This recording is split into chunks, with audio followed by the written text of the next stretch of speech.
एक जंगल में भूरा नाम का एक घमंडी सांड रहता था। उसे अपनी शक्ति पर इतना घमंड था कि वो अपने आप को जंगल का राजा समझने लगा था। वो रोजाना जंगल के किसी न किसी जानवर से दौड़ने की प्रतियोगिता रखता और साथ ही ये शर्त रखता कि हारने वाला जीतने वाले का जीवन भर नौकर बनकर रहेगा। बैल को नौकर बनाने के लालच में हर रोज कोई न कोई बैल से शर्त लगा ही लेता था, लेकिन बैल अपनी शक्ति से हमेशा जीत जाया करता था, जिसके बाद वो दूसरे जानवरों को अपना नौकर बना लेता था। दिन पर दिन बैल का घमंड बढ़ता ही जा रहा था। उसी वन में एक नर हिरण अपने बच्चे के साथ रहता था। नर हिरण की पत्नी बच्चे को जन्म देते वक्त ही गुजर गई थी, इसीलिए छोटे हिरण को नर हिरण ने अकेले ही पाला पोसा था। एक दिन छोटे हिरण ने अपने पिता से पूछा, पिताजी, पहले जो मेरे खरगोश मित्र मेरे साथ खेला करते थे वो आजकल जंगल में कहीं भी दिखाई नहीं पड़ते। क्या आप इस बारे में कुछ जानते हैं पिताजी? बेटा, उन्हें जंगल के घमंडी बैल ने शर्त में हराकर अपना नौकर बना लिया है। वे बिना बैल की मर्जी के फिर से जंगल नहीं आ पाएंगे। पर पिताजी, क्या हम उनकी कोई मदद नहीं कर सकते? दोस्तों की मदद करना तो हमारा कर्तव्य है। तुम बिल्कुल ठीक कह रहे हो बेटा। उस घमंडी बैल का अहंकार दिन ब दिन बढ़ता ही जा रहा है। मुझे उसकी कैद में फंसे जानवरों को आजाद करना ही होगा। और दूसरे दिन नर हिरण बैल से प्रतियोगिता करने उसके पास पहुंचा। घमंडी बैल, तुम्हें अपनी शक्ति का बड़ा घमंड है ना? आज मैं तुम्हें तुम्हारी ही शर्त में हरा कर दिखाऊंगा।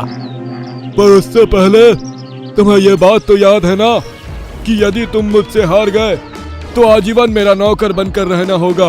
हाँ, मुझे याद है। पर अगर मैं तुमसे जीत गया तो तुम्हें सारे जानवरों को अपनी दास्ता से मुक्त करना पड़ेगा। मुझे तुम्हारी शर्त मंजूर है, पर पहले मुझसे जीत कर तो दिखाओ। दोनों ने तय किया कि दौड़ जीतने के लिए उन्हें जंगल के बरगद तक सबसे पहले पहुंचना होगा। दोनों दौड़ के लिए तैयार थे। तभी हाथी ने अपनी सूंड से आवाज निकालकर प्रतियोगिता शुरू की। हिरण और बैल दोनों ही पूरी तेजी के साथ दौड़ रहे थे। जंगल के सभी जानवर हिरण के जीतने की प्रार्थना कर रहे थे। तभी हिरण तेज दौड़ता हुआ बैल से आगे निकलने लगा।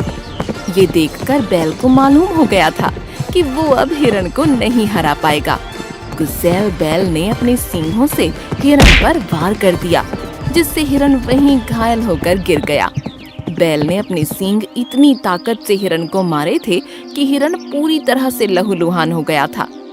जंगल के दूसरे जानवर हिरण की मदद के लिए पहुंचते उससे पहले ही हिरण मर चुका था।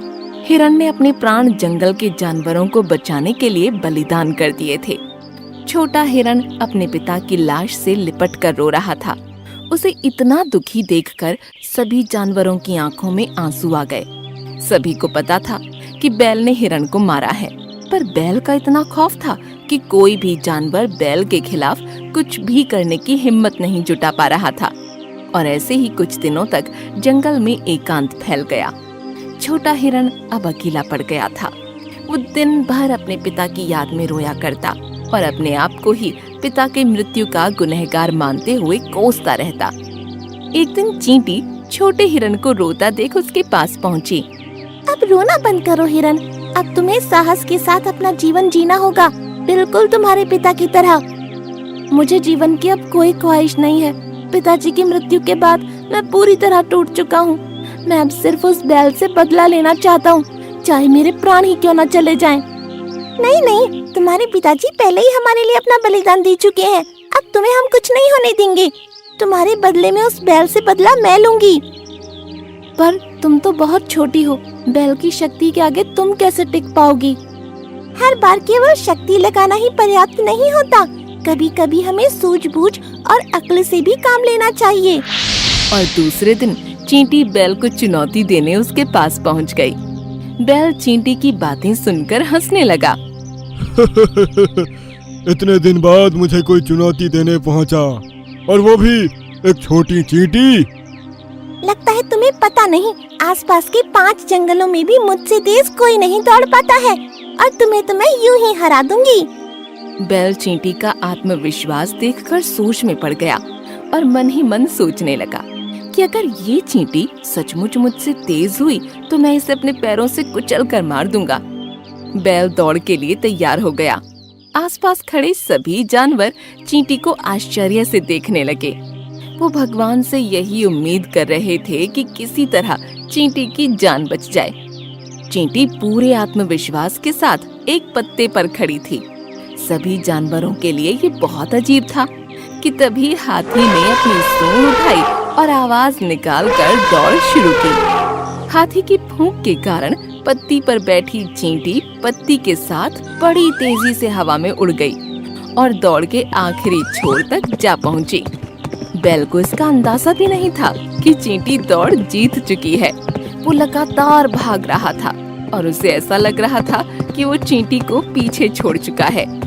जब वो आखिरी छोर तक आया तब उसे मालूम हुआ कि चींटी तो दौड़ जीत चुकी है। वो अपनी हार बर्दाश्त न कर सका और चींटी की तरफ उसे कुचलने दौड़ पड़ा। लेकिन चींटी बैल के कदमों की हवा के कारण वहां से उड़ निकली और बैल के सींग पेड़ में फंस गए। बैल उन्हें निकालने की कोशिश में वहीं तड़पते हुए मर गया और इसी के साथ छोटे हिरण का बदला भी पूरा हुआ। एक घने जंगल में एक हाथी रहता था। वह स्वभाव से गर्विष्ठ और क्रूर निर्दयी था।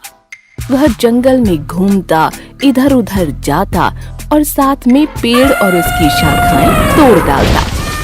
जो पक्षी उन पेड़ पर रहते वे उस हाथी से बहुत डरते थे।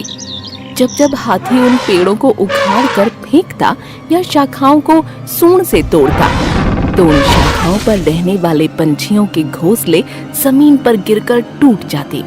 बेचारे पंछी उसका कुछ नहीं कर पाते। जंगल में हाथी ने चौतरफा तबाही मचा दी थी। इतना ही नहीं, शेर और बाघ भी उससे दूर ही रहते थे। जंगल के सभी जानवर उस हाथी से परेशान हो गए थे, लेकिन चाहकर भी वे कुछ नहीं कर पा रहे थे। उसी जंगल में एक चतुर खरगोश भी रहता था। उस खरगोश को उस हाथी के बारे में सब कुछ पता था। खरगोश ने उस हाथी को सबक सिखाने की ठान ली और उसने जंगली जानवरों की एक सभा बुलाई और कहा, इस दुष्ट हाथी का अब कुछ करना होगा। इसने इस जंगल के सभी प्राणियों को परेशान कर रखा है। अब मुझे इसका कुछ करना होगा। ऐसा कहकर खरगोश वहाँ से चला जाता है। एक दिन खरगोश उस हाथी के पास जाता है और उससे कहता है, महाराज, आपसे कुछ जरूरी वार्तालाप करना है क्योंकि ये हमारे जीने और मरने का प्रश्न है। हाथी ये सुनकर गुस्से से बोला, तुम कौन हो और यहाँ क्यों आए हो? भाग जाओ यहाँ से, वरना जान से हाथ धो बैठोगे। महाराज, तनिक सुन तो लीजिए। मैं जंगल के सभी प्राणियों का प्रतिनिधि बनकर आपके पास आया हूँ। हम सभी जानवर चाहते हैं कि आप हमारे महाराज बन जाओ और इस जंगल पर राज करो। कृपया मेरा प्रस्ताव स्वीकार कर लो और हमें आपकी सेवा करने का मौका प्रदान कर दो। खरगोश ने बड़े मीठे बोलों में कहा। हाथी ये सुनकर बहुत खुश हो गया और बड़े गर्व से उसने अपनी सूंड को उठाकर खरगोश की तरफ देखा। खरगोश आगे बोला, मैं यहाँ आपको लेने के लिए आया हूँ। आप मेरे साथ चलिए। आपका राज्याभिषेक समारोह जंगल के बीचों बीच रखा है। वहाँ सभी जानवर आपका बेसब्री से इंतजार कर रहे हैं। अपने होने वाले नए महाराज का इंतजार कर रहे हैं। ये सुनकर हाथी बहुत खुश हो गया। उसका हमेशा से सपना था कि वो एक दिन इस जंगल का महाराज बने। उसने सोचा कि राज्याभिषेक समारोह उसके लिए गर्व की बात है, इसलिए वह उस खरगोश के साथ चलने के लिए तैयार हो गया। चलिए महाराज, आपका सभी प्राणी वहाँ इंतजार कर रहे हैं। मेरे पीछे पीछे आ जाइए। खरगोश बोला। वे दोनों जंगल के रास्ते चलने लगे। आगे आगे खरगोश और पीछे पीछे हाथी। चलते चलते वे दोनों जंगल के एक तालाब के पास आ गए। उस तालाब का परिसर पूरी तरह दलदल से भरा था। खरगोश का वजन कम था, इसलिए उसे उस दलदल से चलने में ज्यादा परेशानी नहीं हुई। हाथी भी उसी दलदल से आगे बढ़ने लगा, पर हाथी का वजन ज्यादा होने के कारण वह उस दलदल में और फंसता गया। जितना वह उस दलदल से निकलने की कोशिश करता, उतना ही वो उस दलदल में फंसता जा रहा था। वह घबरा गया और खरगोश से बोला, मित्र मित्र मेरी मदद करो, मैं इस दलदल में फंसता जा रहा हूँ।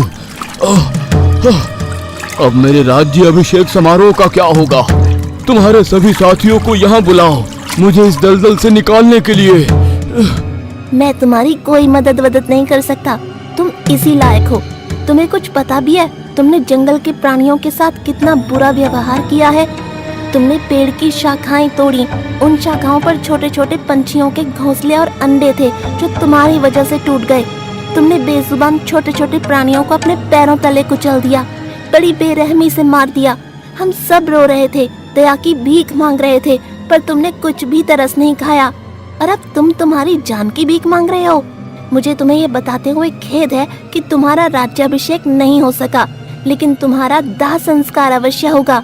अलविदा। ऐसा कहकर खरगोश वहां से चला गया और इधर हाथी धीरे धीरे उस दलदल में और फंसता गया और उसकी मौत हो गई।